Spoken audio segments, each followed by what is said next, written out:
Morro Valley, Michelle from Pima County DOT, Paul Burton from Sahuarita, Blake Olafson from Tucson Department of Transportation and Mobility, DTM, Jay Gomes from ADOT. Did I miss anybody? And I just saw Francisco. Let's go DTM. Rick, I'm here too. Yao, U of A. Okay, Yao, U of A. Anyhow. Okay, all right. Anybody else from the jurisdictional side? I think that got it all. From the staff side, I've got Sonia, Crystal, Josh, Dr. Nassi, Paul Casertano, Jeanette, Carolyn Laurie, Hin Sue, Gabe, Jamie, Nathan, Peter. A lot of folks that have been involved in all kinds of pieces on this. So that's why you got so many folks making sure, hey, we're here for support, we got it, or any extra clarification. So thank you all as team members for being there. I know it's a big haul for a morning, so I appreciate it. Anybody I missed from either side, the jurisdiction side or from the internal team?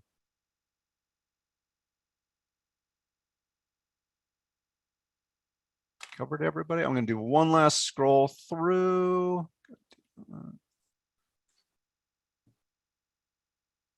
Okay, got them all, got them all. All righty, we are all set.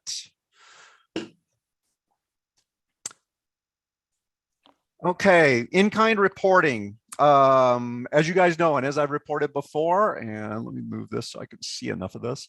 Regional planning efforts are enhanced by recording the time donated by the attendees, the volunteers, and the participants. PAG collects this data on the time dedicated to meetings and activities to apply for use as matching funds for the grants and federal dollars we use. If you are paid with federal dollars for this particular activity, please let us know. Okay, hearing none. Time spent in preparation for this meeting will be estimated by our staff and team members on this end who are knowledgeable of the agenda, meeting materials, and the activities involved. At the conclusion of the meeting, the session report will automatically automatically calculate the time spent for this meeting. Time spent working on PAG and RTA initiatives, programs, and special projects may also be eligible for consideration of matching funds. Okay, gang, it's good to see everybody. Appreciate you all making this. And I'm going to take a little chairman's prerogative and do some rearranging of the order of the agenda items. As we were going through our preparation activities and getting everything ready for this, there was a little bit better flow and sequencing between items 3 and 4 by reversing the order. So I'm going to go with item 4 first, and then we'll segue into 3, and that'll provide a smoother transition for everybody.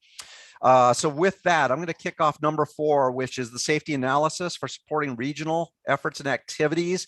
And I'm going to ask Paul Casertano to speak to this. It's essentially going to be an overview of the safety items and elements and a follow-up on the reporting that Paul and Dave Mitchell have been doing about the trends and activities, but it also includes a request for this committee and us as team members that came out of the Transportation Planning Committee. It's basically our parent committee. So with that, Paul, the floor is all yours. And I think you, Crystal, can work with you for control. I think I'm in control. At least I like to. Thank you, Rick. Happy to be here today with you guys. Rick gave a really nice overview. What I'll do is I'll kind of remind you of the conversations that we've had and then give you some clarity on what TPC is requesting that PAG staff support the TSS efforts on. Essentially, the projections have sparked a conversation that is focused on how can we use data more effectively to make more targeted investments to drive the safety performance numbers in the right direction. So that's really what the task is. And we have some thoughts on how we might be able to support those efforts. We're gonna walk you through this, and then we'd love to hear your thoughts on how you think this can move forward most effectively.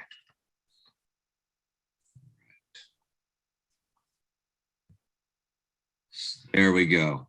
Okay, so as you recall, Each year, the state ADOT establishes safety projections. This is where they expect safety to be in the coming calendar year. That went through this committee all the way through our committees and was accepted by our PAG Regional Council just a few weeks ago.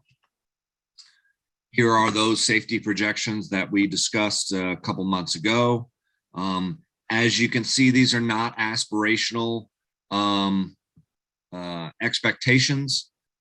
Sometimes they are not in the right direction, but it is where the state expects performance to be in the coming calendar year.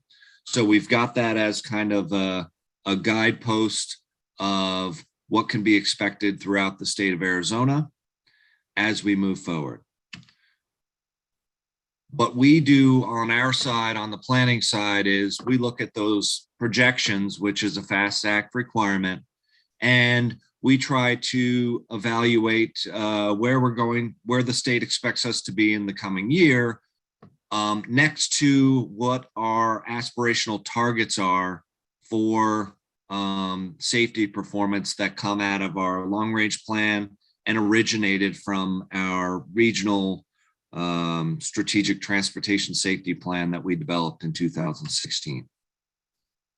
So as part of our 2045 RMAP, which is our long-range transportation plan, there were a series of safety performance measures established there, and mechanisms by which we're tracking that performance on an ongoing basis.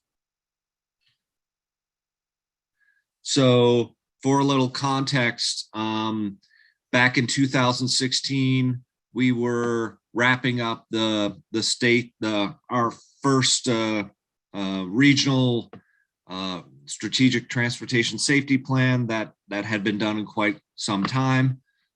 We established a vision for that plan, which is a Vision Zero, and says working together towards zero deaths, everyone gets home alive. That's where everyone would like to be. We also recognize the importance of making sure that we can make progress toward that, and what is reasonable progress for us to improve safety performance as time goes by. So we established a planned goal of reducing fatalities and serious injuries by 7 to 10% during the next 5 years. So we're tracking with that in mind. And then that was adopted into the long-range plan and supplemented with some additional safety performance targets and metrics.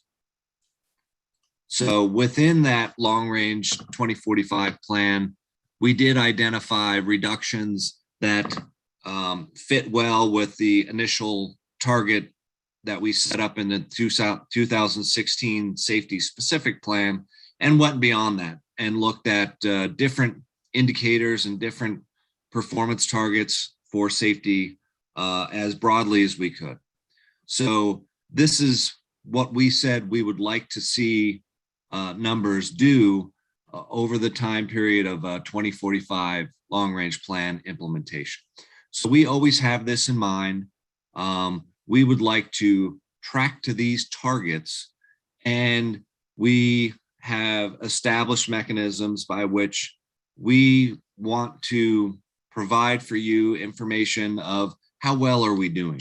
And so as we move forward, we regularly look at how well we're doing with the variety of safety performance targets, as well as other targets that are included in the long-range plan. When we looked at this a couple years ago, we recognized that there's a good number of the safety performance targets where there's not a lot of progress, or the trend is headed in the wrong direction. This has since been updated, and I believe it's now 11 of the 13 measures are either stagnant or not making progress to track toward that long-range safety performance target that was set up in the 2045 plan. So this gives us a starting place that let's look at this more closely and consider what we need to do to flip the script on this and put these back on track so that we're tracking toward the reduction in many of these measures. So as you recall, a couple months ago, what we did is we served up the FAST Act required projections next to what our performance targets coming out of the long range plan looked like, to give a sense of, are we close to tracking to target? Are we way off? What does that begin to look like? So this just demonstrates that the ADOT projection for total fatalities is a 2% increase. Our RMAP target progress benchmark is noted there with the triangle, and it gives us a sense if we want to achieve that 2045 target for fatality reductions, we should be tracking closer to that RMAP benchmark. So we are, in essence, behind pace for tracking to that. So we're trying to give perspective on how well we're doing related to how we said we would like to be doing within the long range plan. So we demonstrated this for each of the FAST Act required projections, fatality rate, also behind pace, total serious injuries. We're looking a little bit better. The state is expecting a significant decrease this calendar year. Our numbers show that we are on pace to achieve that target. So that's good news there. We want to keep that going. And then serious injury rate is also tracking fairly well. We're pretty close when it comes to the non-motorized fatalities and serious injury numbers in terms of being on pace to achieve the reduction numbers we said we'd like to achieve within the 2045 RMAP. So there's good news in all of this and there's bad news, but hopefully it gives us some perspective on where we might want to pay a little bit closer attention and target some efforts to improve numbers. So back to that 2016 safety specific plan, just a reminder here, that was the first comprehensive safety system performance that we had done at the regional scale in quite some time. That resulted in safety emphasis areas where we compared those emphasis area performance to where the state was to get a sense of, are we tracking with the state numbers? Or are we behind pace anywhere? So I'll show you a little demonstration of that in just a moment. But the third part of that is perhaps the most valuable piece as we try to move forward on what TPC is requesting. Within the safety plan, we identified safety strategies or a toolbox of things that can be pursued to improve performance in those safety emphasis areas where we discovered that we were behind pace or not performing terribly well. So that is Chapter 8 within that 2016 plan. It is a good starting place, but as Rick and I have discussed, I think we can hopefully do a little bit better to ensure some longer term and consistent commitment to implementing the right pieces of that. We put together safety strategy toolbox that was fairly broad, so that it may be worth contemplating whether we should target a fewer number of those types of proven safety countermeasures and other things that might have more impact rather than just serving up a large set of options. So this is the demonstration of those safety emphasis areas. We looked across the emphasis areas that the state had set up in their plan development that had occurred just a year or so before ours. So those are broken down by intersections, young drivers, speeding and aggressive driving, occupant protection, impaired driving, older drivers, bike or road lane departure, motorcycles, pedestrians, distracted driving, bicycles, heavy vehicles, weather, work zone, and animals. What we discovered was there are some areas where we were not performing as we would like to be. And those kind of jumped out a little bit at the time, and they appeared to be intersections, young drivers, impaired drivers, older drivers, bicycle and pedestrian, and motorcycles. So that got us thinking about where we might want to be focusing some energy in order to improve those performance numbers. So just in 2020, we brought a safety overview presentation to the RTA Citizen Advisory Committee to give them some perspective on the challenges of addressing safety issues. And this is one thing that we kind of put in front of them just to give them some perspective of what our regional trends look like. This is looking at 2014 to 2018 data that we get from ADOT. We can and have begun to update these numbers. They're fairly stable for what you see today, right in front of you here. And I will note that looking at intersections and non-intersections can be done in a few different ways, which is essentially kind of brings it to almost a 50-50 split. We see 52-48 intersection, non-intersection, and this is looking at fatality and serious injury crashes. When we looked at this with the 2014 to 18 data, I believe we looked at screening it by traffic control device rather than the officer selection of whether or not the incident had taken place at an intersection. So there's a couple different ways.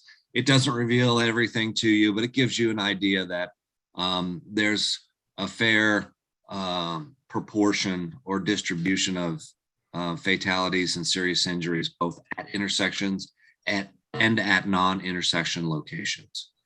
We see a significant number taking place in dark conditions. We see the overrepresentation of pedestrian and bicyclists in fatalities and serious injury crashes. And then we have the ability to look beyond that, to look at some of the behavioral actions, whether we have an abundance of left turns or rear end collisions, what's going on. This is network wide, and these same types of things can be done on a sub area of the network or a corridor or a wide variety of other analyses. So that 2014 to 18 data, what we saw was 2,541 fatalities and incapacitating crashes throughout the region. Looking at the 16 to 20 data, that's gone down just a smidge. So that's good news. And that's some of the on-pace things that you're seeing for the incapacitating numbers and the incapacitating rate as well. That's helped bring that down. So that's down just over 3%. I think 2446 is the new number for the 16 to 28 range. So we can look at the numbers. We can help you understand safety performance in ways that weren't possible before. I'm pretty sure most all of you are pretty familiar with our PAG Safety Explorer tool. You're going to hear a little bit more about that in the next agenda item. But what we've recognized is just looking at the crash numbers is not enough. So I'll remind you, as part of the 2016 effort, we put together the region's first safety performance functions as the entry point to help us look at those portions of the network that were underperforming in relation to their peer facilities. So we thought that would be a good way to enter into, well, where do we see some issues rearing their head when it comes to safety performance? So that SPF entry point is really a good way to look at network performance in a more targeted nature.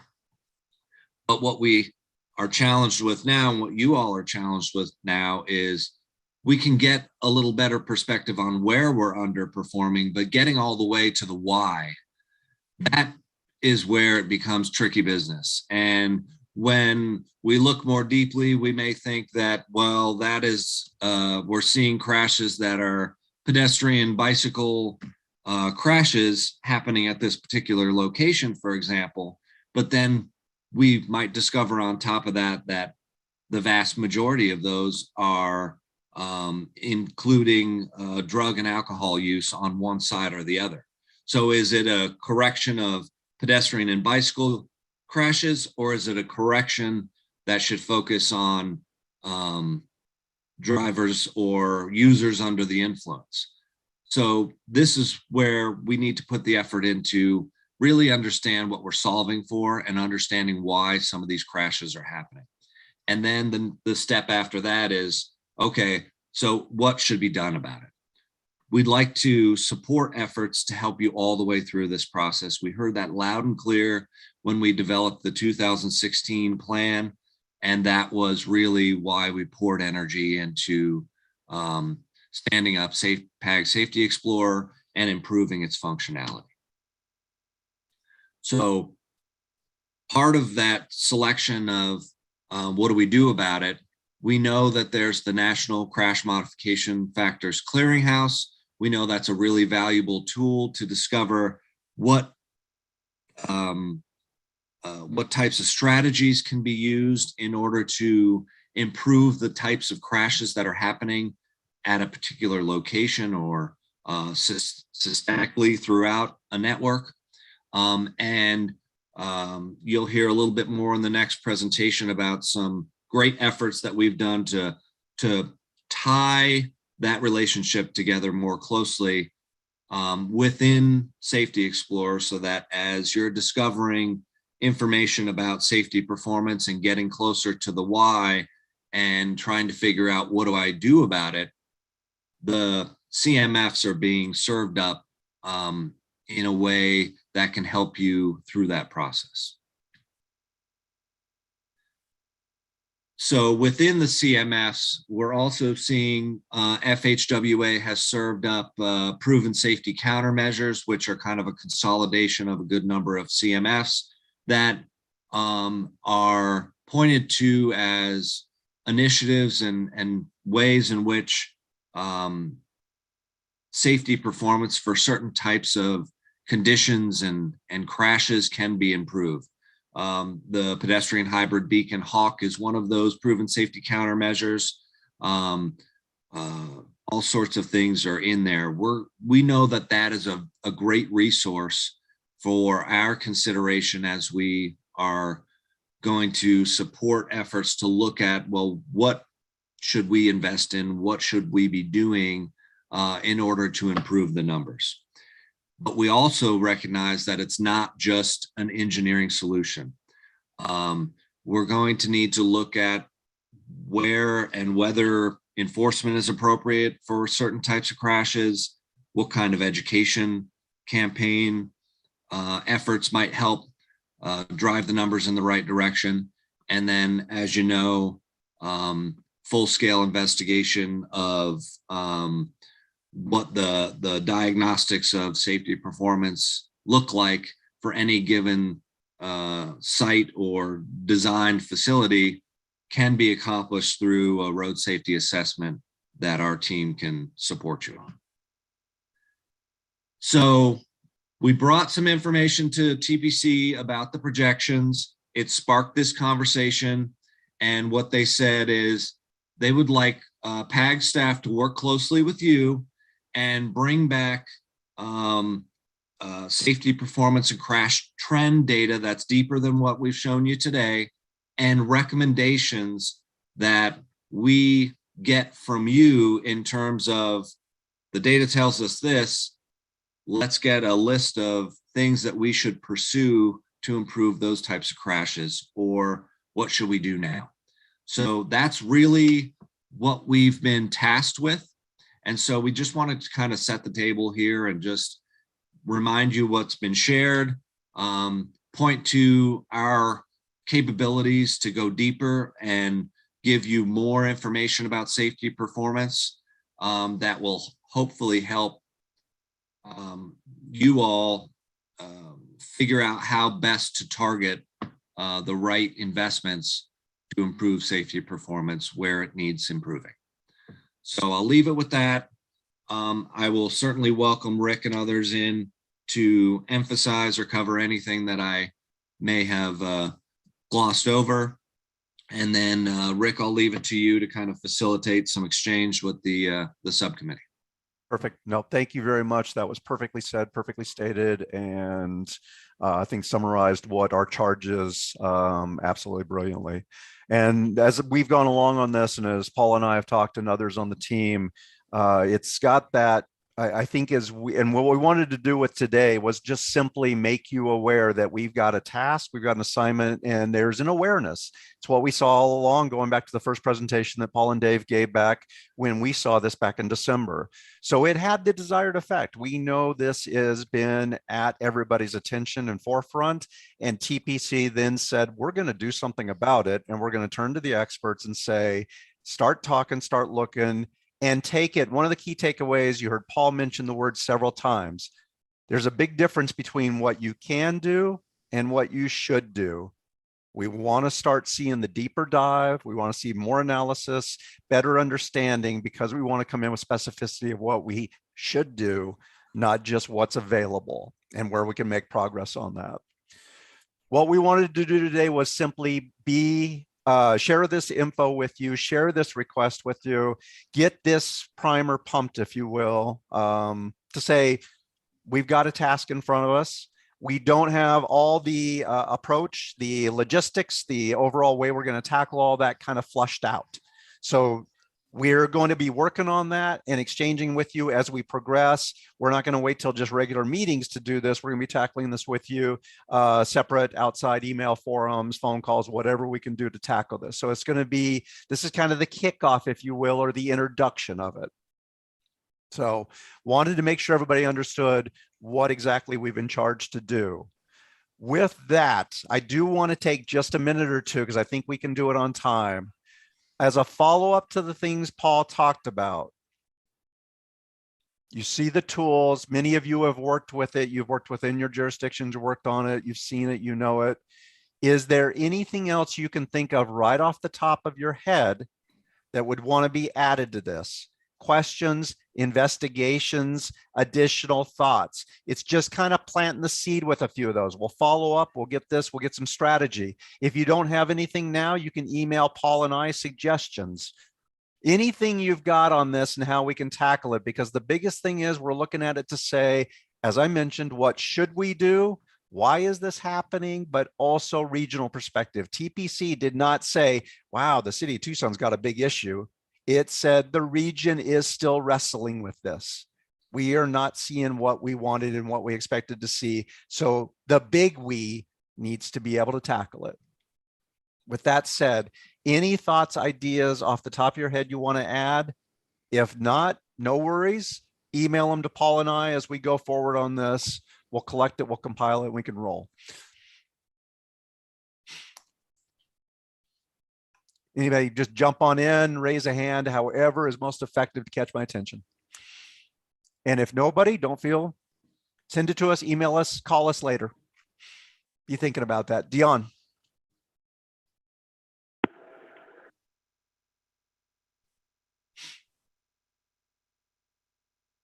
Can you hear me? Yep, got you loud and clear. Okay, good. Hey, I just have a clarifying question, actually, and it's for Paul in his presentation. Early in your slides, I saw a slide that had a great big red exclamation point, and these were areas where we were not on track, and many of them were the more vulnerable users in the bike and the peds. But then later on, I saw a chart, and the chart had to do with bike or ped, I forget exactly, and we were performing better. So I'm not really clear, because the first slide made me think this is an area where we can improve, but the subsequent slide made me think that, oh no, we're on track. So can you clarify, please? Yeah, that's a great question. So the first slide with the exclamation, that's older data. And so the on-track slide that looks only at bicycle and pedestrian serious injury and fatalities is where we're showing we're not doing terribly bad in terms of being able to track to the target we laid out in the long range plan. I don't think that should be interpreted as, oh, everything's fine and we don't need to focus energies there.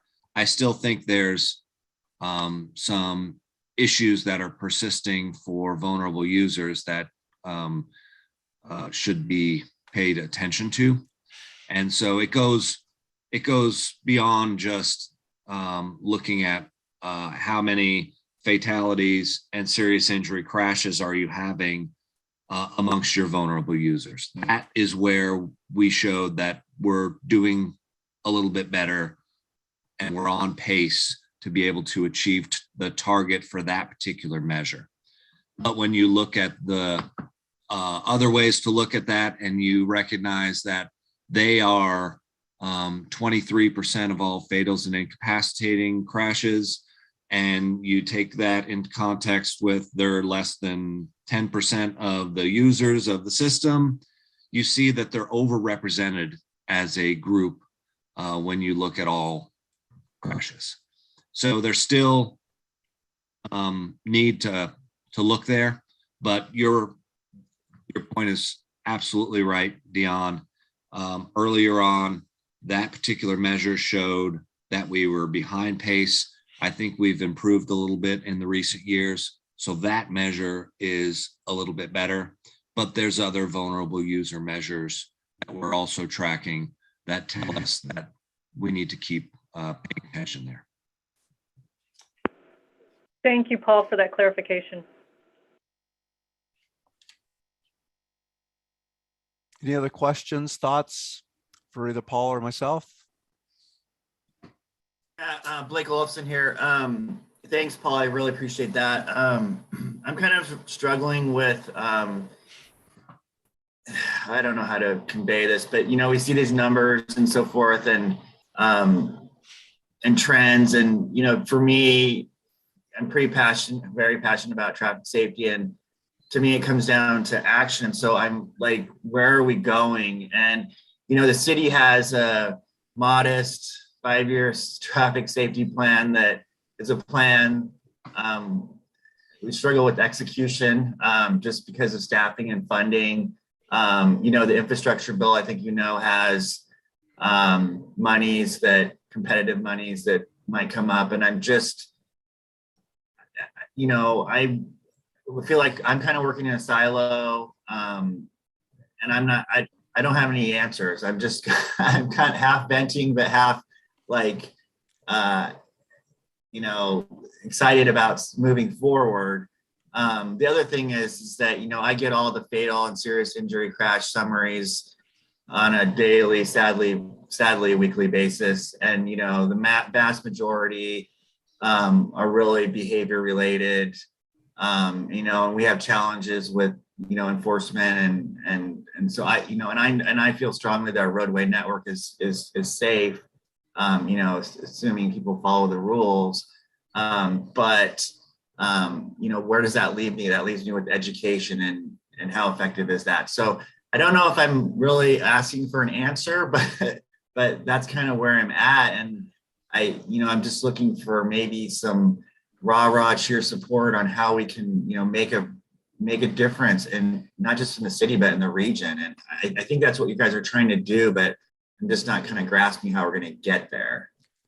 So I'll jump in and answer that, Blake, because that's you're hitting on something that's kind of been sticking with me as well. And all of us on this, and the whole team has shared that, is to what is our end goal? What is our purpose? What is our mission on this? I will give you the best. I will say we're approaching this with the best of intentions, because this is still an uncharted pathway in my mind. We haven't fully laid this all out, but the goal I'm going into this, and that all of us on this end have talked about and are committed to pursuing, is the ability to lay out tangible, specific actions that would be serving as recommendations to the decision-making committees. Okay. Maybe that sounds like a lot of fluff and puff, but the reality of it is we want something that says you can invest XYZ, hundreds of thousands, millions, whatever, in these type of solutions, in this type of approach, and it's served up for others to say, we now have something we can act on. We can share it with the appropriate members for their action if that needs to be at a higher level, but it's tangible and it's specific enough that somebody would say, yes, we could run with this. Not just, well, this needs to be flushed out to determine where to go. I think that's been our charge, is to take it from, and I go back, this is what's really sunk in with me, is taking from the what we can do to the what we should do, and making sure we're specific and well thought out enough to say we've got timeframes, cost, focus areas if that's appropriate, regional application if that's the best way to describe it, so that it's got to what your point is, Blake, the ability to act on it and do something with it. So great. Yeah, that's very helpful, Rick. I really appreciate that. And that's what I struggle with, is I feel the weight of it on my shoulders, and there's not a lot as one person can do. But if we have information we can give to leadership to say, hey, if we do this, we could expect this, that would help a lot.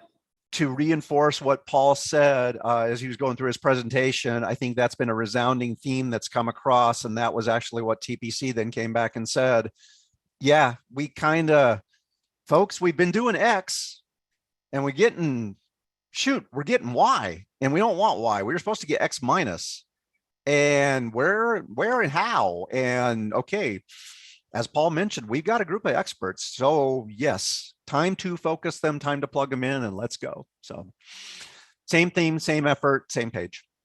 Well, thanks. Yep. Yeah, I could jump in here too, Rick, if you don't mind. Gabe Thumb here with PAG.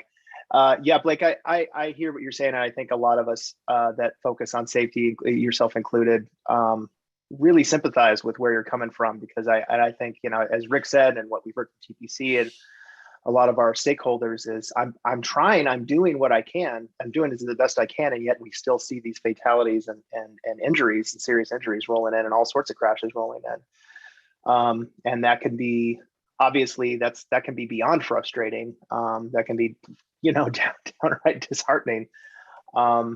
I think something that we as a group should focus on, and maybe we can talk about this more in the future, but just to touch on it today, is what FHWA has been pushing for safety the last year, especially last couple of years, but especially the last year, is the safe system approach. And I'm not sure how many of you have heard of the safe system approach, but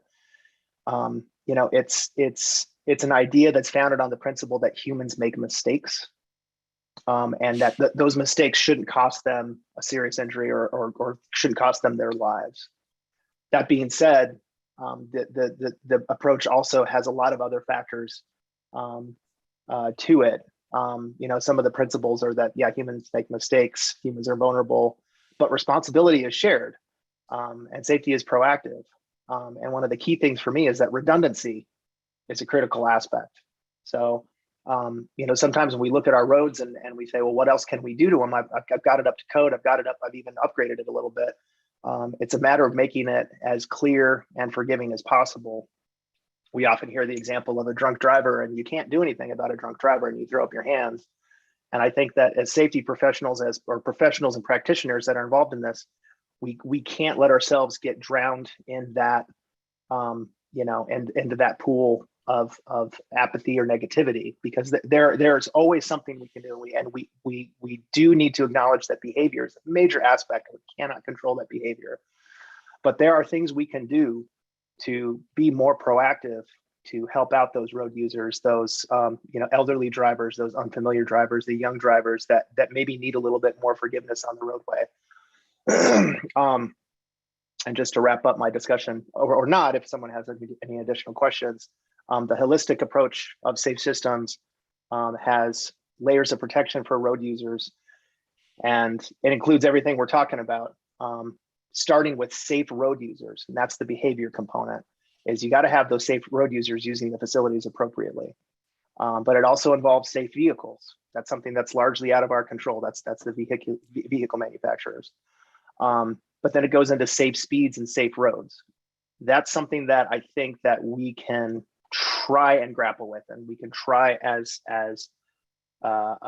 safety professionals try and get our arms around and try and address and improve. So I always want to say there's room for improvement. And I know that's hard when you feel like you've done everything possible, but I think that that's going to lead into pretty well into our Safety Explorer discussion, which is the next agenda item, which is touching on what Paul said, which is, here's our overall issue in aggregate. Here are issues here. We're having fatals, and here's where our trends are.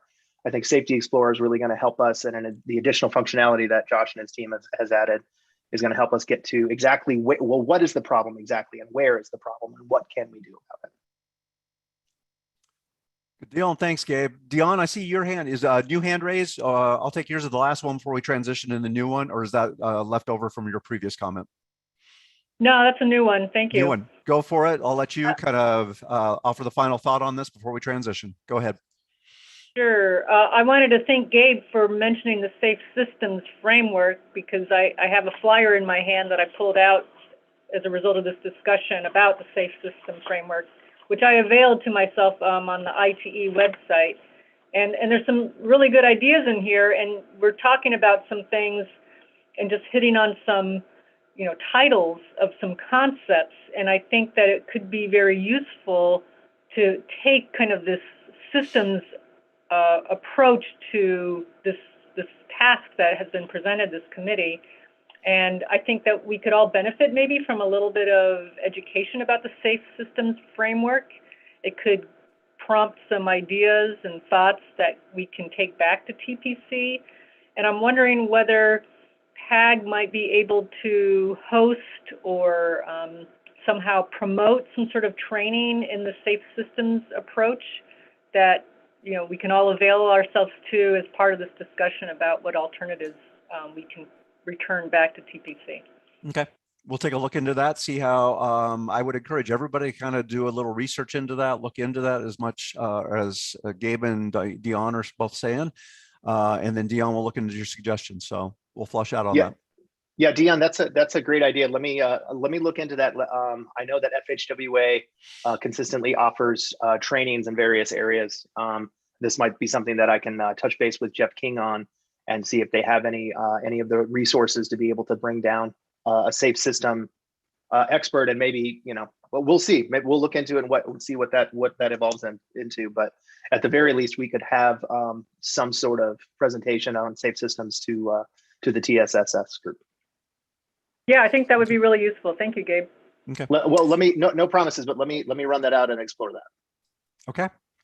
All right, guys, as always, send this stuff on. Any other thoughts, any follow-up stuff, you can send it to Paul, myself, and Gabe. We'll share it with the rest of the team on this end, and we'll keep everybody posted as this progresses and continues to unfold. With that, we're going to transition into the next one, which is the PAG Safety Explorer update. So you can see why there was kind of a nice sequencing on this and rearranging the order as we worked on these presentations. So with that, I'm going to turn it loose to Josh Pope, and then with Gabe filling in and helping with the presentation. So Josh, the floor is yours, my friend. Great. Excuse me. Thank you. And thanks for setting the stage on this. And clearly, there are the many components of the safe systems approach, addressing some of the behavioral issues that affect these conditions. And I recognize that a lot of what Safety Explorer platform kind of focuses on the assets and the features, as it's in part designed to support infrastructure investment and asset improvements. So that being said, we're excited about a number of updates that we've made to the system, the platform. Some of them actually have been on deck for a year, and we've recently have been making a big push to have a tighter integration of relevant CMFs. So we have a series of videos of demos to kind of step through the new functionality. I want to thank Paul and Gabe for their input on the guidance on this, and also Dion and Blako and Lauren and providing some feedback on the initial platforms. And everything that you're going to see today exists because of Peter Krawczak and Bright Whiteside. thanks guys. You've been grinding on this and even polished it up a bit. So without further ado, these demo videos are available on the site. I'm going to step through the high-level overview, touching on recent improvements, and these are going to go a little bit slower in covering some of these updates. So I'll just jump in to this and welcome to the PAGs. And if we realize that the video volume may be a little low, so I'll stop talking and you may want to increase the volume so you can hear me talk in this video. Welcome to the PAG Safety Platform High-Level Overview.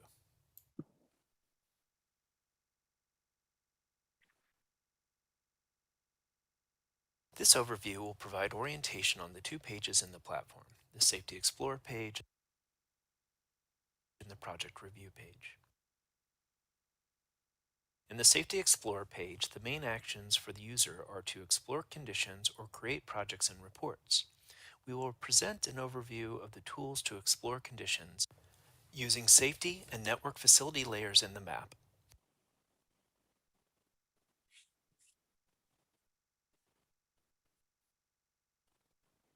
Using incident characteristics in the charts.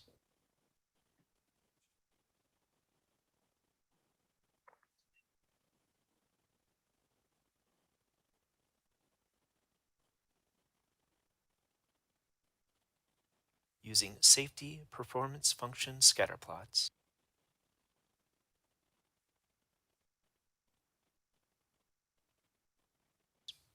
Using map layer attributes in the tables.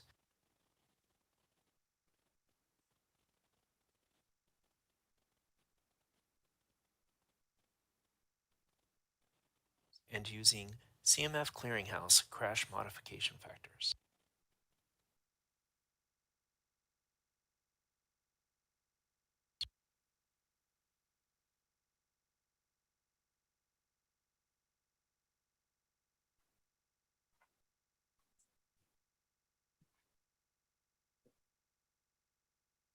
We will also present an overview of the tools to create and view projects and reports.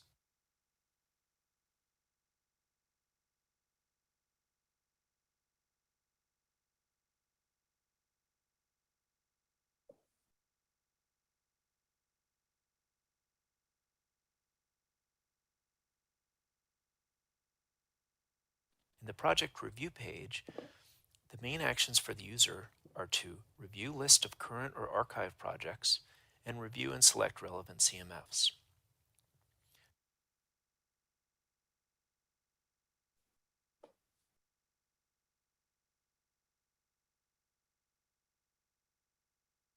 The intent of this video is to provide a high-level orientation.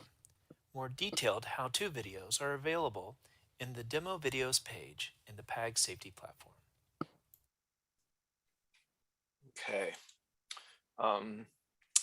So the next one I'd want to touch on is just going to be stepping through the explore condition components and how you can start leveraging these 2 kind of new items that we added that you briefly saw were the SPF scatter plot, then also the ability to open up the attribute tables and sort and filter those records for any of the data that's in the legend. So this will touch on those features.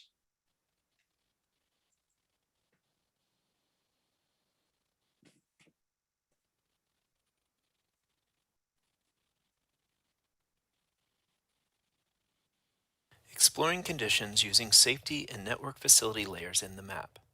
By default, the intersection and roadway level of safety service layers are displayed. As you zoom in, the most recent available 5 years of crash data will be displayed. You can open the legend to turn on and off layers. The legend contains the best available facility characteristics and performance data for the region. If you've turned on a layer, you can use a map to pan around and zoom in further.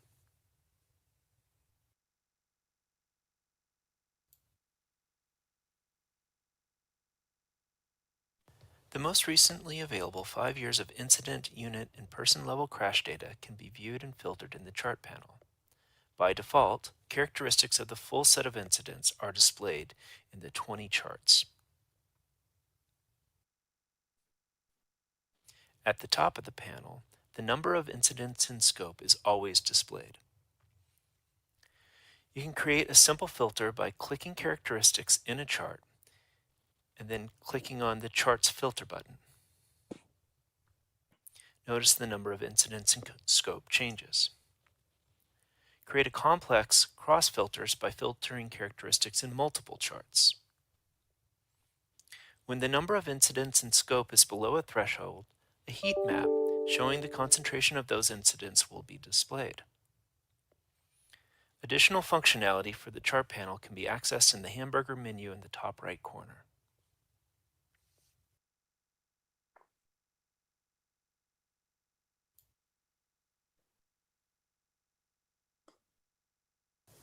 The locally calibrated safety performance function data, or SPF data, supporting the level of safety service map layers can also be viewed through the scatter plot panel. 6 SPFs were developed for our region, 4 covering our roadway network, and 2 covering our signalized intersections. Select one of the 6 SPFs to view a 2D scatter plot. The points are color-coded by level of safety service 1 through 4, using the same color scheme as LOSS layers on the map. Each point in these scatter plots represents either a signalized intersection or a roadway segment. You can click on one or multiple points to see their location on the map. Go to the hamburger menu in the top right corner to apply selection to charts to use this filtered set of SPF network features to evaluate the incident characteristics of those features in the charts.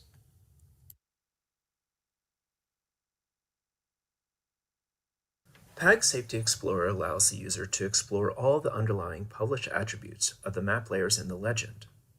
You can either click on the table icons in the legend, or click on the table icon in the middle divider to open the attribute table. By default, the SPF-based LOSS intersection and roadway tables are loaded in the panel. Click on the tab name of the panel that you want to explore. You can sort the table by clicking on the field name of interest and select Sort Ascending or Descending.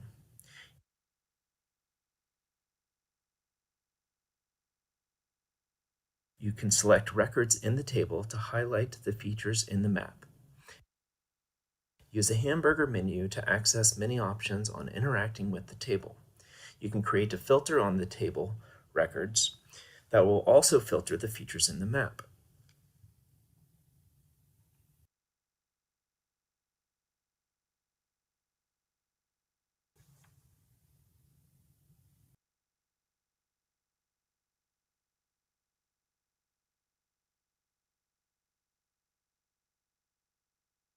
Go to the hamburger menu in the top right corner and click on Update Charts to use this filtered set of features to evaluate the incident characteristics of those features in the charts.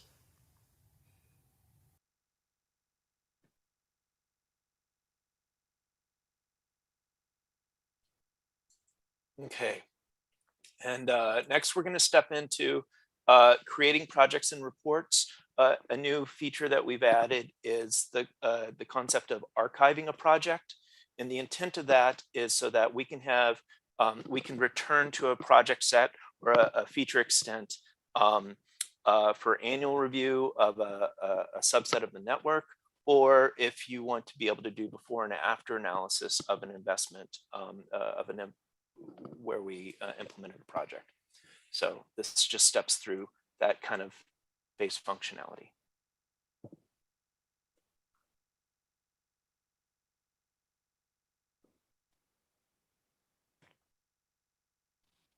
The PAG Safety Explorer tools that help you create projects and reports are found in the Safety Tools section above the legend.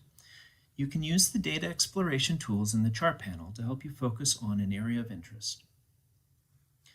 The Create New Project tools allow you to create a project and retrieve custom reports for a specific location on the map.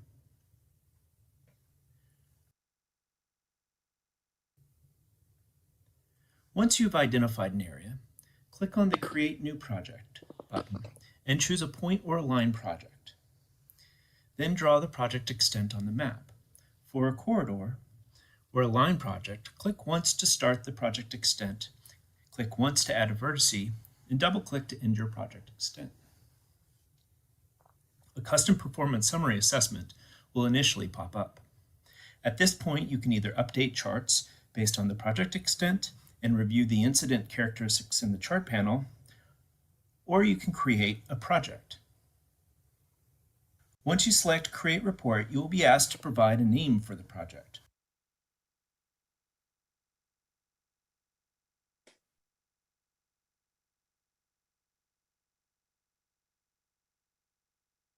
Once you save the name of the project, a series of custom reports for that project extent will be generated.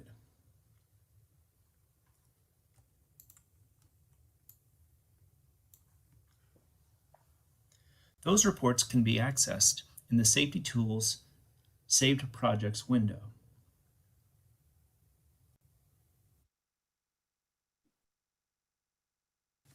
The Saved Projects window allows users to access reports and manage projects that you want to revisit in the future.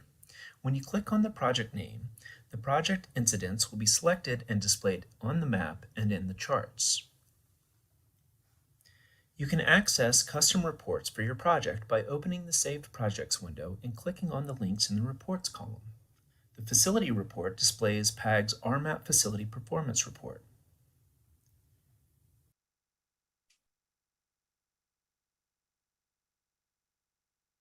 The Safety Report displays incidents characteristics as displayed in the chart panel.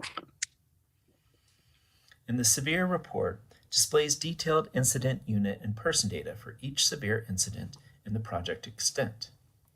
When you create a project, it is automatically saved in the Sandbox tab.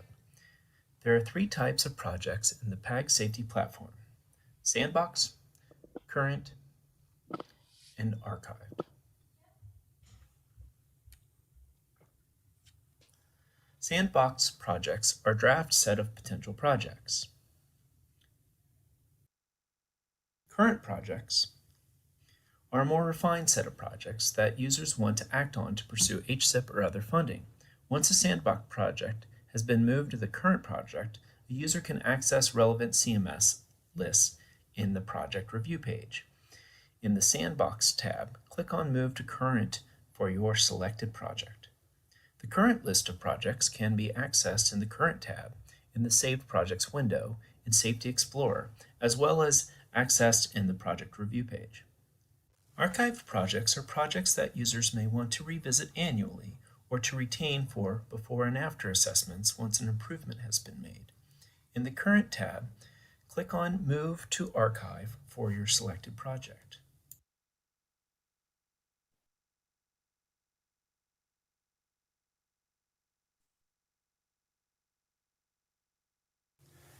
Once a project is archived, users can click on the Run Updated Report button to get the most current set of data for that archived project extent. The updated report will only run if the archived project incident date range is earlier than the current date range.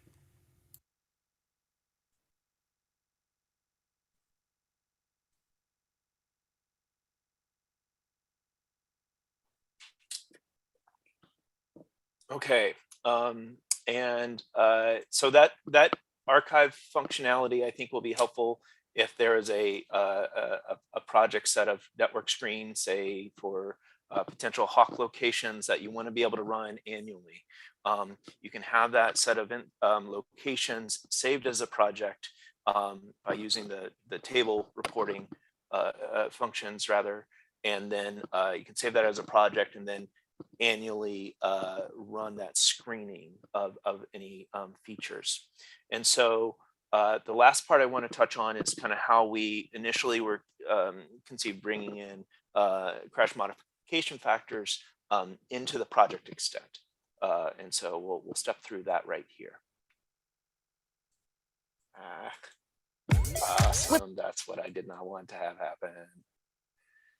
So having stuff on YouTube is cool, but there's all that other flotsam around you. Let's do this again.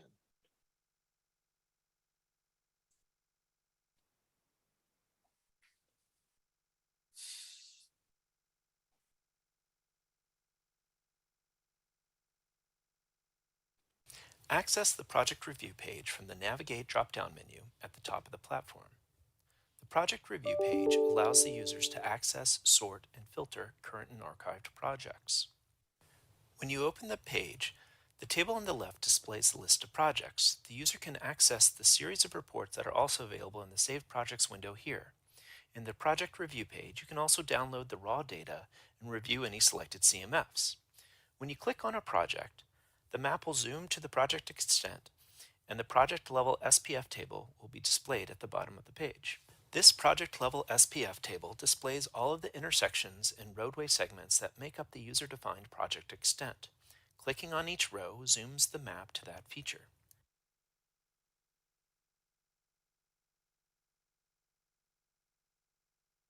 The user can also click on the Select CMF link to open the window of relevant CMFs.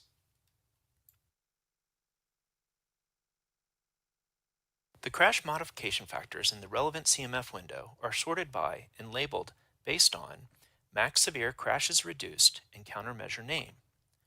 The max severe crashes reduced is calculated only on the group of CMFs with a quality rating of 3 or greater. Click on the countermeasure name to view the individual CMFs sorted by max severe reduced. Use the drop-down filters to further refine the list of relevant CMFs. Users can review relevant CMFs and select a subset based on the user's assessment. After the user has reviewed the relevant CMFs, they can click the checkbox on the left to select the CMF. The user can select CMFs for additional SPF features in the project extent. The number of related crashes for each given CMF have been selected and incorporated into the calculations. For this countermeasure, the top CMF record addresses all crash types, so all 111 crashes at this intersection are incorporated into the calculation. The next two CMF records only address left turn crash types, so only the 19 left turn crashes at this intersection are incorporated into the calculation. The user can review the data supporting these numbers in the CMF worksheet. Click on the Download CMF worksheet to learn more about the set of incidents and the SPF facility characteristics that were used to identify this as a relevant CMF for this network feature and group of incidents. This worksheet shows the data that goes into calculating the summary of crashes reduced.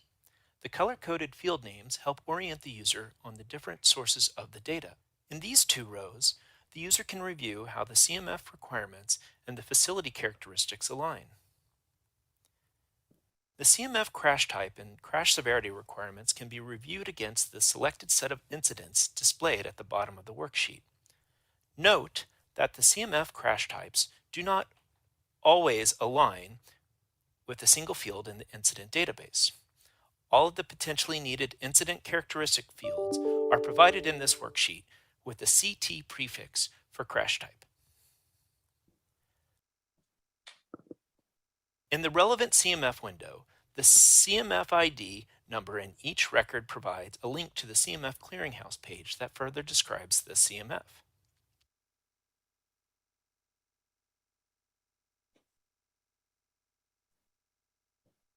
After the user has reviewed the relevant CMFs, they can click the checkbox on the left to select the CMF they want to pursue.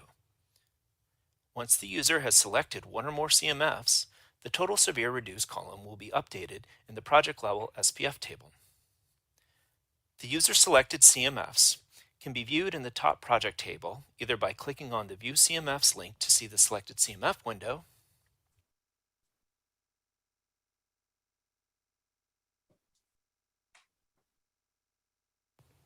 or by clicking on the CMF Sheets link to download a composite report of the individual CMF worksheets for each selected CMF.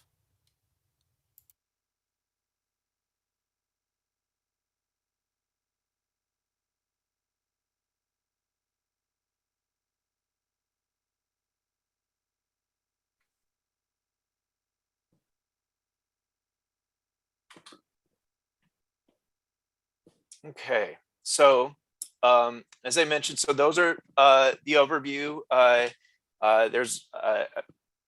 We're going to be looking at potentially providing some additional videos on some more advanced workflows on how you can start leveraging the table filter.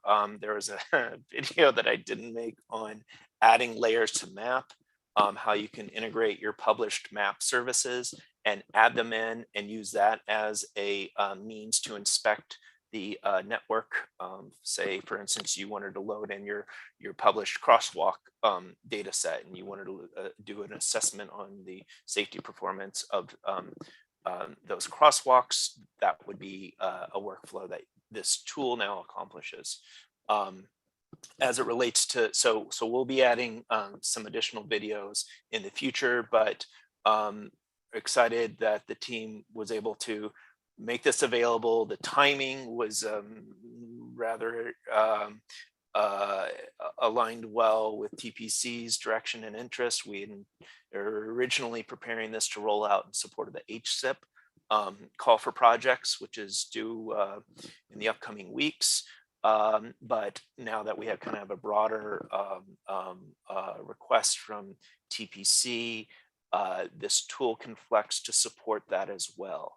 On the relevant CMFs, this is kind of our first rollout of it. I feel really strong about how we're connecting all of this data together. That doesn't mean we can't make them more relevant. And so there are going to be some additional ways that we can kind of tighten that set of content. But for the time being, I'm really proud of the work that the team has done, and I feel like we are giving you actionable information. But of course, you're going to need to evaluate it and make your own selections. And as we work with the project, HSIP call,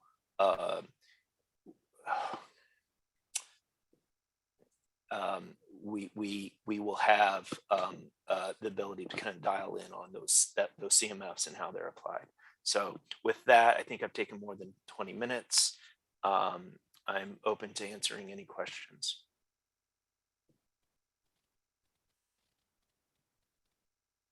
And Sorry, guys. Any quick question for Josh? And just for if you want to go and review the demo a little bit slower, they're always accessible up here. So we're no longer going to be sending out PDF user guides, but just a link to that page. And Josh, they can always follow up with you directly as they play sure. with it over the next time. Yeah, that's always a standing offer. You can always reach out and touch base with Josh if you're running into it a week from now. Very much so. All right. Thank you. Okay, seeing no, Josh, and thank especially you, Bryce, Peter. I echo the same sentiment. You guys have done yeoman's work on this, come together with an absolute magnificent tool that is logically intuitive, very, very helpful, and is phenomenally powerful in what it can do. So big props to you guys and the entire team working on that.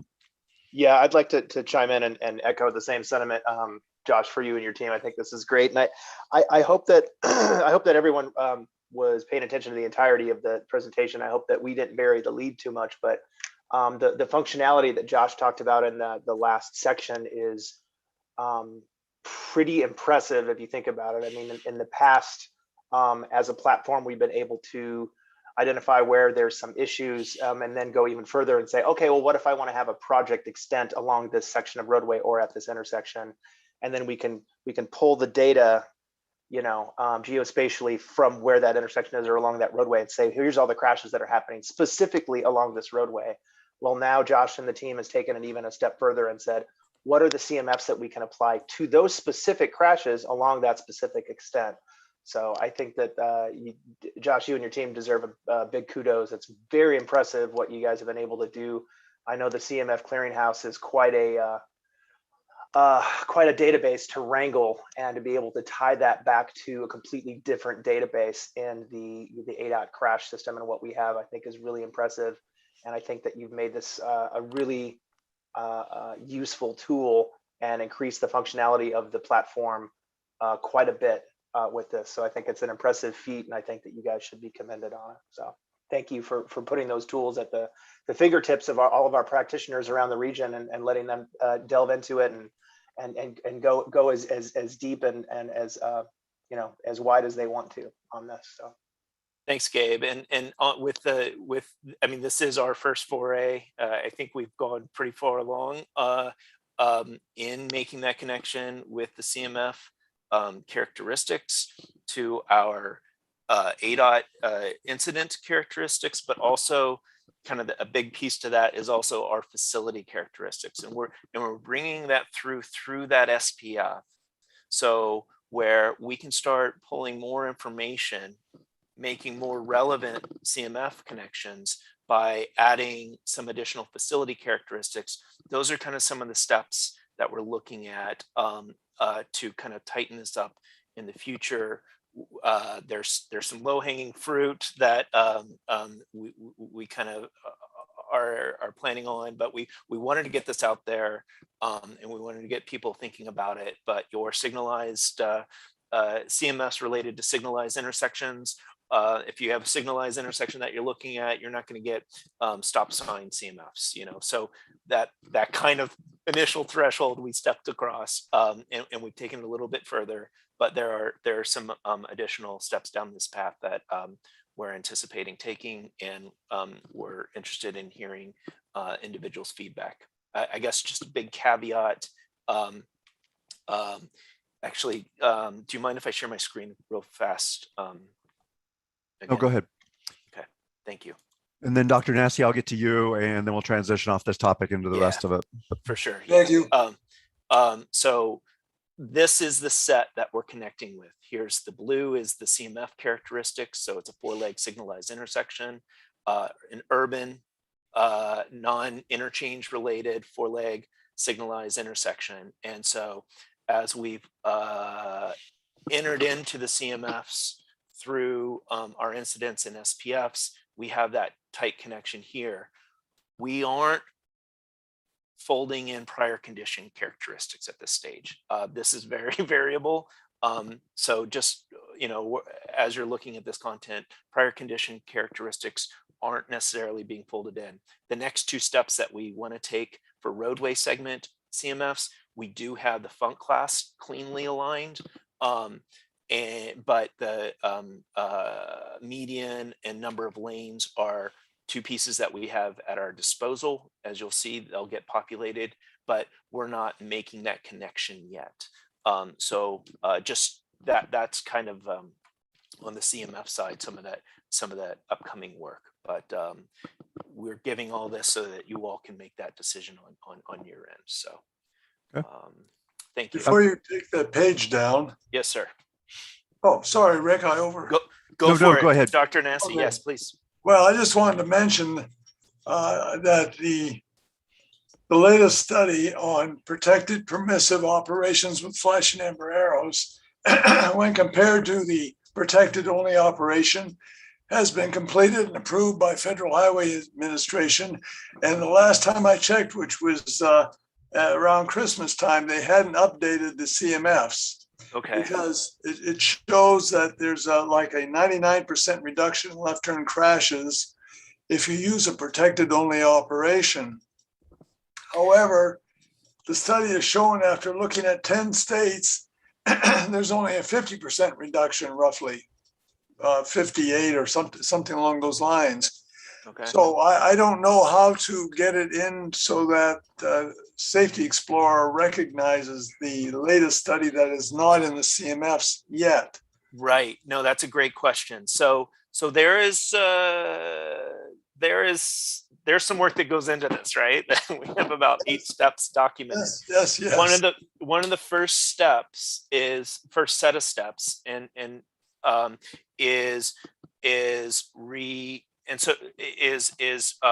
revisiting the CMF clearinghouse and doing a crosswalk, and also revisiting the ADOT CMF list. So we would be looking at doing that annually when we have a fresh set of incident data. At least that's the kind of current plan right now, is that the maintenance of this is that the CMFs will be updated annually as the incident content is updated.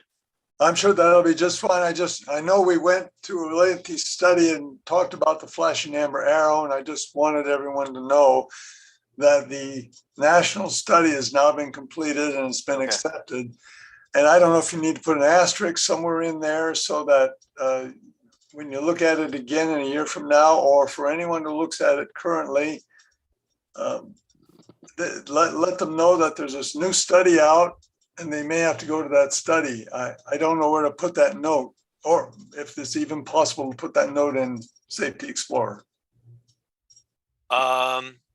You know, that's a good comment, and we'll think about how to achieve Figure out how to that. chase that out. Yeah, and I guess just where we'll be looking at updating this essentially in June each year in anticipation of the new data from ADOT coming in from everyone else, but through ADOT consistently for the region. So, and kudos to you and to your, I'll call them the Safety Explorer elves. You guys are doing a fantastic job.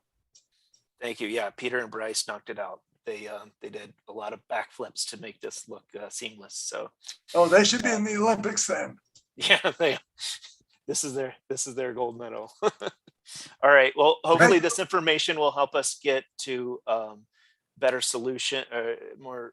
Anyhow, hopefully this will help Better insights on what we're tackling. move the needle. Yeah, exactly. Great. Okay. Thanks, everybody. Let's segue into item number 5 then. PAG safety activity updates. Normally we include the Safety Explorer in this provision, but feeling it was worth a separate dedicated effort, we separated that out. So Gabe, if you would, where are we at with the RSAs? And then we've referenced the call for projects. So if you could provide an update on both of those, that'd be great. Floor is yours, my friend. I think we should put Safety Explorer back into the mix here. I think we should start over and go from the top. Okay, I can't wait to run that suggestion by the group and hear them all express their support for that idea. We'll table that for the time being. Thanks, everybody. I'm glad to see so many folks here. Yeah, update on the road safety assessments, efforts and activities. We've been busy on the RSA front. We're going to continue to be busy, which we're very happy about. Congress and Grande reported to you on that RSA effort in the past. That was well done, and we got the comments back from the city, their response to our recommendations in the report. Very positive. It's always nice to work with our member jurisdictions who are receptive to the recommendations from the group, and the city was very, very helpful and in participating in the RSA itself, and then with their responses. Blake, I want to say thank you to you and your team for putting some thought into it, putting some effort into it, and really seriously considering what the team had come up with. It's very much appreciated, and hopefully that's gonna make a better facility out there. So thanks for that. The Western Way RSA was done for Pima County. That was about 3 weeks ago now. The field work is done. We're now in the process of putting together the report, and that should be something that we're going to be submitting to the county in the next couple weeks based on what we saw. UP grant, that's been sort of a moving target. That's been continued to be pushed back. We're waiting to get to a good place for where they're going to be with 30% design plans to where we can, as a team, spring on that. And I'm hoping that we're going to be able to move the ball on that toward the end of this month, or at the very, very least in March, be able to move on that, because that's sort of our next one. We're sort of waiting on that one for now, for that design RSA. Other than that, we have several applications in the hopper from the city. Dion, I know you reached out to us, and there's going to be one coming down the pike from Marana. So we should have a busy rest of our calendar year. That being said, again, as always, as I always put in the plug, please keep us in mind if you're having challenges at a particular corridor or intersection. We're happy to help out and help out as directed too. If there's some specific issues or concerns that any of our member jurisdictions have, we're sensitive to those, and we want to be accommodating and responsive to that. So keep us in mind for that. Any questions about the road safety assessments from the group?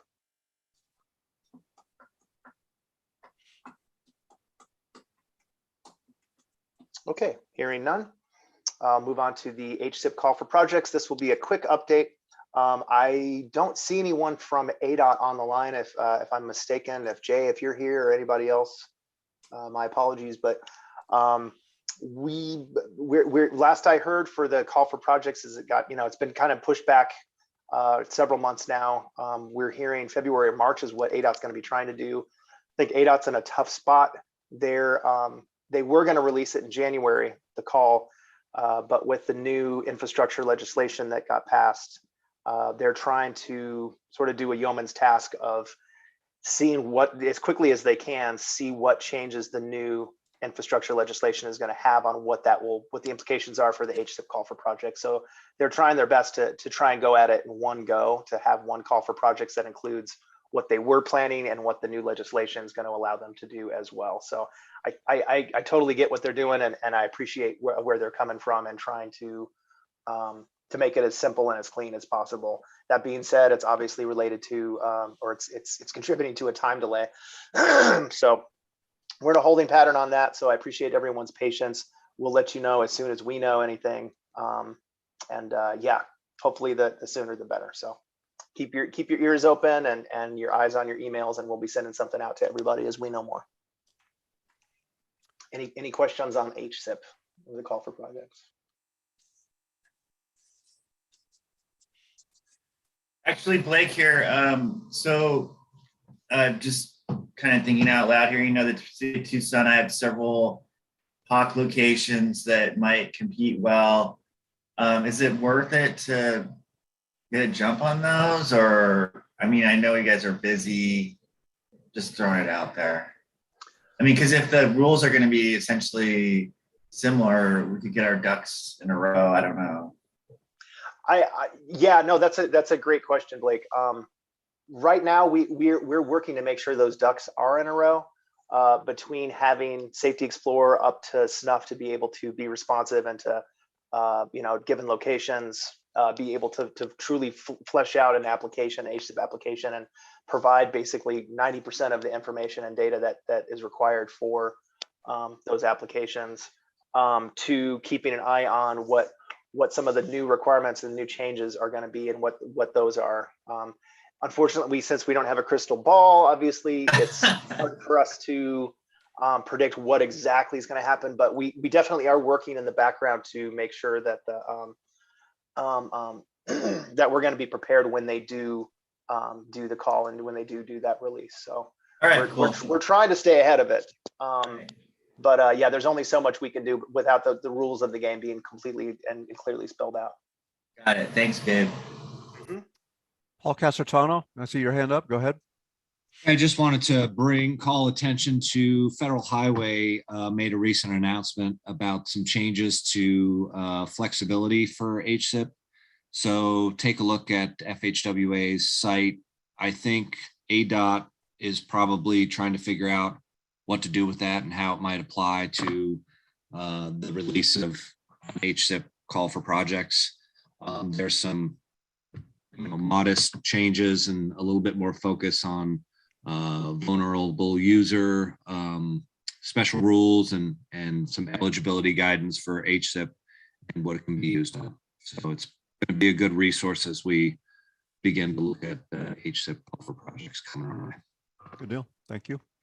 That's great. Thanks for adding that, Paul. Yeah, we'll again, and we'll see what it's FHWA, and then it goes through ADOT. And so, they have a huge hand in determining, sort of interpreting what that really actually means and how that comes to fruition. But yeah, it's a good point. And I think FHWA and the feds in general are pushing for more flexibility from a programming standpoint, from a program standpoint, as opposed to projects. So they're trying to make it a little bit easier. I think that's what our interpretation is so far, to be able to use HSIP to fund programs instead of just roadway projects like Hawks or turn lanes or pedestrian refuges, what have you. But again, we'll see how that comes to fruition. With the new legislation, there's also a new pot of funding, which we're also waiting on ADOT to give us more information on, which is I think I mentioned it to you at the last meeting. Gosh, what's it called? It's the Safe Streets and Roads for everyone. It's a 5 to 6 billion pot of funding. It's a competitive funding that's going to be available nationwide. So it's going to be about $1 billion a year. And we have no idea what that's going to look like, what the parameters are, if it's going to be divvied up a particular amount per state, or if it's just wide open to competition. These are all things that we're paying attention to, and we really want answers to, and that we want to provide those answers to you as soon as we get them. So. One closing thought, and Blake, you kind of hit upon it, but everybody, for your awareness on that, and I know it's not a brilliant revelation, we're all seeing it, but pay particular attention for any candidate projects you're considering. Do a double, triple, quadruple check on your cost estimates. We're in a somewhat dynamic market again, and it's especially seeming, at least from what I'm hearing and watching, all the little comments, a little tracking, at least I'm trying my best to do. Smaller projects seem to be more susceptible to some of those swings and trends. So as you're looking at that, just keep a good handle on that. Make sure if you've got decent data or you've got decent resources. Gabe does the same thing with the teams we assemble as we work on the packages. So and ADOT is hyper vigilant on making sure that what we put in is what's going to be needed and is going to ensure delivery on it. So it's just back on that forefront. It almost never goes away, but in a dynamic market, it just kind of comes raising back up as a top priority. So Gabe, thanks for the update. Yep, absolutely. Let's segue away from the safety into some of our communications efforts that we've been doing. We've got a standing item here for just updates from the jurisdictions on any of the signal communications. So Francisco, I'll start with you from DTM. Anything you want to share on your efforts of recent? Not much. We are still waiting to get the federal funds process to move everything to a wireless cellular connection, and our testing with the city wireless CBRS network is ongoing. There's some mixed issues, but we don't have a final report on whether we would be able to use that or not yet. So it's pretty much standing still to get those funds approved. Okay. Michelle Montanino, PC.dot. Any updates? No updates now. We are still on the mobile network, 100% connected. So.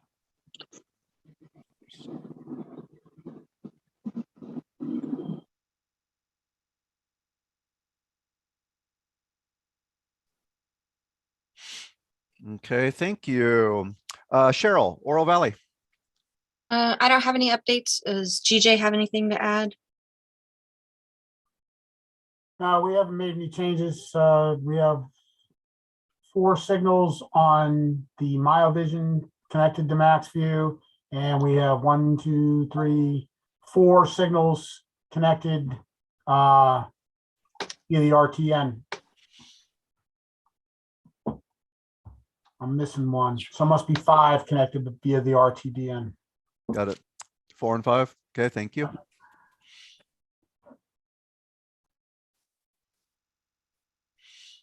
Dion, Marana, any updates? No updates on my end. Thank you, Rick. Paul Burton mentioned he was going to have to leave earlier, and he wanted me to share that he's got 2 more intersections on the MyoVision system that is in the works. So I think he's working on putting those into place, but he did indicate that at least there were 2 in the hopper. And that brings me up to a total of 4, Rick. Good God, I'm sorry. I thought I apologize. Did I say that correctly then? Yeah, 2 more going in on the MyoVision Trafficom, and that gives me a total of 4 that will have that cellular interface. 4, perfect. My apologies, my friend. I thought I lost you. Okay. Jay, ADOT.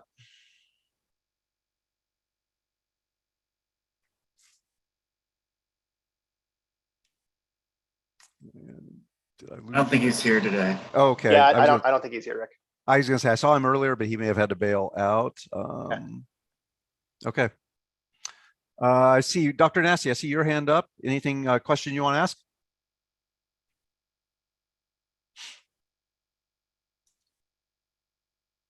Or is that left over from previous questions?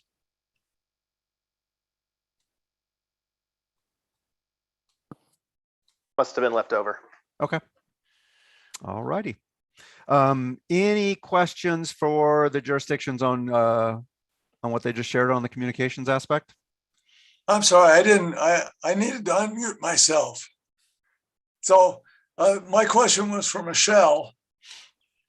I was curious, I see that the MyoVision seems to be going to the sheriff's office now, or they got the sheriff's office got the video of those folks doing donuts down there on, I guess, Rita Ranch Road in some place. One of your signals was in the newspaper a few weeks ago. Yes. So they have access for fatal and serious injury to pull video. So some of their sheriff's department deputies do have access, to view and download the video. We alerted the sheriff's department to what was going on there because it's happened several times now. And then they are the ones that released that video to the news networks. Okay. That's totally awesome work. You guys are great. Okay. Hinsu, I see you got a hand up. Go ahead. What's your question? I have a question. Sorry, my mic is up. And I'm sorry, I think I heard in the GJ Anderson and Paul Burton, and they mentioned about just MyoVision. And the PAC recently uploaded just the MyoVision and traffic counts to the MS2 and the website, the PAC count to just the portal. And so thank you, just Dion and Michelle, and first to access the just API. So I wonder if just the Saurita and the Oro Valley has that just the API accessible in the MyoVision system, and as well as just wonder if you are interested in upload that kind of just account information to the PAG MS2 and the traffic count program website.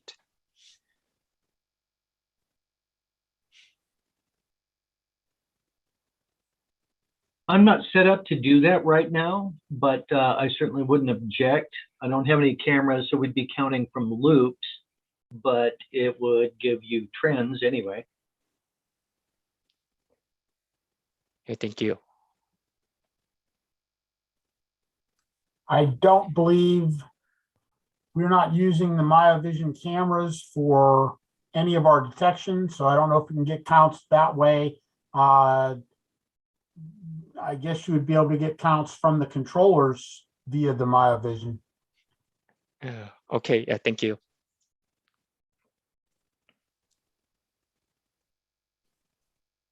Okay, anything else? I guess on that, Oro Valley and Saurita, you're primarily using MyoVision for comm, right? Yes. That is correct, Josh. Great, thank you. Okay. All right.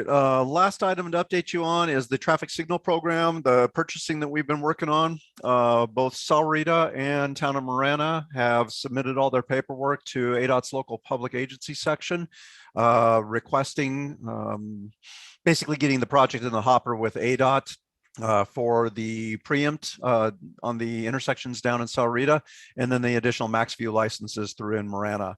And then Francisco, I'll follow up with you outside of this meeting. I assume that Mayor and Council on Tuesday approved the MOU, so I'll get that from you. Then I can get signatures on this end, and then I'll work with you to get that squared away with LPA and get that into their hands for a project application and get that squiff all up and running on that. So I'll follow up with you outside of this meeting. Awesome. And those are the efforts on that, and that pretty much will take care. Once we get that last one, that will meet the expenditure requirements that were associated with it. So that'll put that ball essentially in motion. There was a lot of work by everybody involved. Appreciate it. Especially pay props to Carol and Lori on this end, Nathan Barrett, Jamie, a lot of folks on the tip side of things that needed to get done as far as logistics, orchestrating that. I cannot thank you guys enough, because that was a lot of happening, hopping, and ping ponging all over the place to get that to work out. But we have gotten it, and so far we are 2 for 2 with number 3 coming up. So I really, really want to say a big shout out to all of you guys for all your help on that. With that, any final closing questions for any of the presenters? Anybody wants to ask anything for the good of the group? Okay, Dr. Nessie, go ahead. Just one thing, basically you mentioned 2 for 2, and I just wanted to give Blake Olson some recognition. He was just a totally awesome dude and get an Academy Award. I know he's been in trial for 2 sad pedestrian cases, but the city, I've been advised, has just won both of them. And Blake is kind of a primary guy to that winning. So congratulations to him. I wish I had done that well when I was with the city. Thanks. Yeah, it's not where I want to be. It's not where I want to be spending my time, but understood. That's why we're here. So yeah, thank you, Dr. Nassi. That means a lot to me. Take care. Okay. One thing in closing, I'm going to ask a request because of the assignments and the efforts we're going to be undertaking with this focused and dedicated analysis of the safety and being able to provide information back up to TPC. As I mentioned, we'll be working on a team to kind of lay out an overall approach, strategy, all that good stuff. If you could, please block out, we may go to a monthly meeting cycle. So if you can block out whatever this is, the second Thursday of the month. Yeah, second Thursday, 9 to 11. At least reserve that as a potential. I don't know if that'll kick in right away. We'll need some time to get things to put together. We want to make sure it's valuable and useful, but at the same time, recognizing safety has got urgency to it, and we don't want to be going on an every other month cycle if there's things we need to act on and opportunities we need to take advantage of. So if I could make that as a polite request ask of the team to block those out, then I will confirm as we go forward and keep everybody posted for what actual meetings we'll set up and lock in. And with that, folks, I want to say thank you all. Appreciate the time and effort as always. Appreciate the commitment and especially all the hard work by all the folks that have been putting in a lot of time and effort in making this group successful. So with that, we'll adjourn. We'll stay in touch. Guys, be well, be safe, and we'll see you all soon.